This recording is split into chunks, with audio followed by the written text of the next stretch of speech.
What subject? A rational being, Kant says, can rightly say of an unlawful in the ethical sense, action which he has done, that he could have left it undone, even if as an appearance, as a phenomenon, it was sufficiently determined by past events to have made it inescapably necessary. He might, Kant continues, dissemble as much as he likes in order to depict such an act as an unintentional error, as resulting from a mere oversight, which can never, of course, be entirely avoided. He may thus, by claiming to have been carried along by the stream of natural necessity, try to make himself out as innocent. However, Kant concludes, he will find, quote, that the advocate who speaks on his behalf cannot silence the accuser in him when he is conscious that at the time when he committed the wrong, he was in his, i.e., he was in possession of his freedom. End of quote. There are even cases, adds Kant, in which individuals have shown such depravity while they are still children, a depravity that only grows worse as they mature, that they are even often held to be born criminals, and thus incapable of any improvement of character. Yet, they are still judged by their acts, reproached and held to be guilty of their crimes. The fact that they could not help it in no way serves to absolve them of guilt, schuld. This bears witness to the fact that a certain can be, können, can imply an is, sein. That is to say, by means of an actual case, one can prove, as it were by a fact, that certain actions presuppose what Kant calls a causality through freedom. Causalität durch Freiheit. That which proves the reality of freedom, or more precisely, that which posits freedom as a kind of fact, is presented here in the guise of guilt. We must be very careful, however, not to confound this guilt with the notion of moral conscience. Although Kant's arguments sometimes encourage this confusion, theoretical rigor demands that we keep those two concepts separate. We know very well that guilt, qua moral conscience, can result from all kinds of acquired ideas and social constraints, which have little to do with the unconditional moral law. In relation to the possibility of freedom, on the other hand, guilt must be considered solely in terms of its paradoxical structure. The fact that we can feel guilty, even if we know that in committing a certain deed we were, as Kant puts it, carried along by the stream of natural necessity. We can feel guilty even for something which we knew to be beyond our control. In other words, the point that enables the feeling of guilt to be linked to possibility of freedom has nothing to do with the question of what we feel guilty of. If we insist on sticking to this question, we will never be able to get beyond what Kant calls mere psychological freedom. In order to clarify this point, we would do well to take a look at the findings of psychoanalysis. Cases of irrational guilt are quite common in psychoanalysis. Cases where the subject feels guilty of something which was, strictly speaking, beyond her control. For instance, a subject's friend dies in a car accident, and the subject, who was nowhere near the site of that accident, is nevertheless tormented by guilt. Such cases are usually explained on the level of desire and guilt. The subject in question had an unconscious desire for her friend's death, which she could not admit, and so the actual death of this friend gives rise to feelings of guilt. However, there is yet another, even more interesting level of guilt that needs to be considered. As Jacques-Alain Miller pointed out in one of his lectures, there are many patients who not only suffer a variety of symptoms, including feelings of guilt, but feel guilty because of this very suffering. One might say that they feel guilty because of the guilt they feel. They feel guilty not simply of their unconscious desires, but, so to speak, because of the very frame which sustains this kind of psychological causality. It is as if they felt responsible for the very institution of the psychological causality, which, once in place, they cannot but submit to be carried along by. With this, we are approaching the notion of guilt as it figures in Kant's account of freedom. The guilt that is at issue here is not the guilt we experience because of something we may or may not have done or desired to have done. Instead, it involves something like a glimpse of another possibility, or, to put it in different terms, the experience of the pressure of freedom. As a first approximation, we might say that guilt is the way in which the subject originally participates in freedom. And it is precisely at this point that we encounter the division or split, which is constitutive of the ethical subject. The division expressed in "I could not have done anything else, but still I am guilty." Freedom manifests itself in this split of the subject. The crucial point here is that freedom is not incompatible with the fact that I couldn't do anything else, and that I was carried along by the stream of natural necessity. Paradoxically, it is at the very moment when the subject is conscious of being carried along by the stream of natural necessity that she also becomes aware of her freedom. It is often noted that the Kantian conception of freedom has absurd consequences.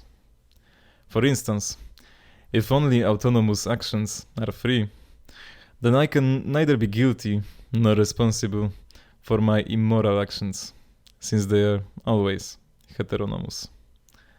However, nothing could be further from Kant's position on freedom and subjectivity.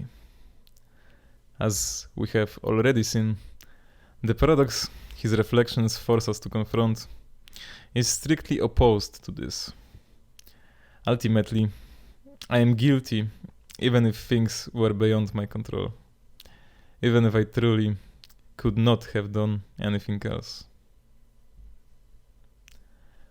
Yet, at this point, we should push the discussion a little further, in order to account for how these two apparently opposite conclusions seem to follow from Kant's view, how Kant's argument leads in two apparently mutually exclusive directions. On the one hand, Kant seems persistent in his attempt to persuade us that none of our actions is really free, that we can never establish with certainty the non-existence of pathological motives affecting our actions, that so-called inner or psychological motives are really just another form of natural causality. On the other hand, he never tires of stressing with equal persistence that we are responsible for all our actions, that there is no excuse for our immoral acts, that we cannot appeal to any kind of necessity as a way of justifying such actions. In brief, that we always act as free subjects. The usual reference at this point to the distinction between phenomena and noumena, and the attempt to save freedom via this distinction. The subject as phenomenon is submitted to the causality, but from the noumenal point of view, the subject is free, fail to resolve the problem. Although Kant in fact tries out this solution, he is then compelled to elaborate it into much more complex theory, to which we will return. At this stage, however, we can already suggest an answer to the enigma of how to think these two heterogeneous lines of Kant's argument together. We can start by claiming that they are situated on two different levels of analysis, and that attention must be paid to the different contexts in which these lines of argument appear. To paraphrase Freud's famous dictum, we could sum up Kant's procedure with the following formulation. Man is not only much more unfree than he believes, but also much freer than he knows. In other words, where the subject believes herself to be free, i.e. on the level of psychological causality, Kant insists upon the irreducibility of the pathological. He insists that it is possible to find, for each and every one of our spontaneous actions, causes and motives which link it to the law of natural causality. Let us call this line of argumentation the postulate of depsychologizing, or the postulate of determinism. However, when the subject has already been detached from all psychology, that is, when the latter is revealed to be just another type of causality, and the subject appears to be nothing but an automaton, Kant says this to the subject. And yet it is precisely in this situation that you are freer than you know. In other words, where the subject believes herself autonomous, Kant insists on the irreducibility of the other, a causal order beyond her control. But where the subject becomes aware of her dependence on the other, such and such laws, inclinations, hidden motives, and is ready to give up, saying to herself, "This isn't worth the trouble," Kant indicates a crack in the other, a crack in which he situates the autonomy and freedom of the subject. Even in this sketchy presentation of the Kantian foundation of freedom, it is possible to detect an echo of Lacan's famous claim that there is no other of the other. In other words, the other itself is inconsistent, marked by a certain lack. What Kant is saying is that there is no cause of the cause. This is precisely what allows for the subject's autonomy and freedom. That is why the subject can be guilty, i.e. free to have acted otherwise, even though her actions are thoroughly determined by causal laws. We must be careful here not to miss the subversive character of this gesture, by which Kant founds freedom. He does not try to disclose the freedom of the subject somewhere beyond causal determination. On the contrary, he enables it to become manifest by insisting to the bitter end on the reign of causal determination. What he shows is that there is in causal determination a stumbling block in the relation between cause and effect. In this, we encounter the ethical subject, in the strict sense of the word. The subject as such is the effect of causal determination, but not in a direct way. The subject is the effect of this something which only makes the relation between the cause and its effect possible. In order fully to grasp the impact of Kant's gesture, it may be helpful to recall a similar gesture of Lacan's, which, although it occurs in a different context, nevertheless sheds some light on the present discussion. I am referring to the particular way in which Lacan breaks with the structuralist tradition. Of course, Lacan follows structuralism in its depsychologizing of the subject. In his words, the unconscious is structured like a language. This means that in principle, we can submit the subject's symptoms and actions to a process of interpretation, Freud's deciphering, which establishes their causal provenance, enabling us to disclose a rigorous logic and set of laws governing what has too often been considered the romantic unconscious of imaginative creation, the locus of divinities of the night and of the spontaneity of the subject. However, if structuralism ultimately identifies the subject with structure, the other, Lacan intervenes at this point in a very Kantian manner. He introduces the subject as a correlative to the lack in the other. That is, as correlative to the point where structure fails fully to close in upon itself. He does this in two different ways. The first consists in introducing a moment of irreducible jouissance as the proof of the subject's existence. The second, and this is what interests us here, consists in defining the subject via the shifter I in relation to the act of enunciation. The I is the element of language that disables the battery of signifiers, makes it incomplete, past tense. For it is an element that designates but does not signify, an element that refers to something outside linguistic structure, to the act of speech itself. Contrary to the proper noun, which has the function of filling the gap in the other, the I opens an irreparable void. The I, in its very use, indicates that there can be no unique signifier for the subject of enunciation.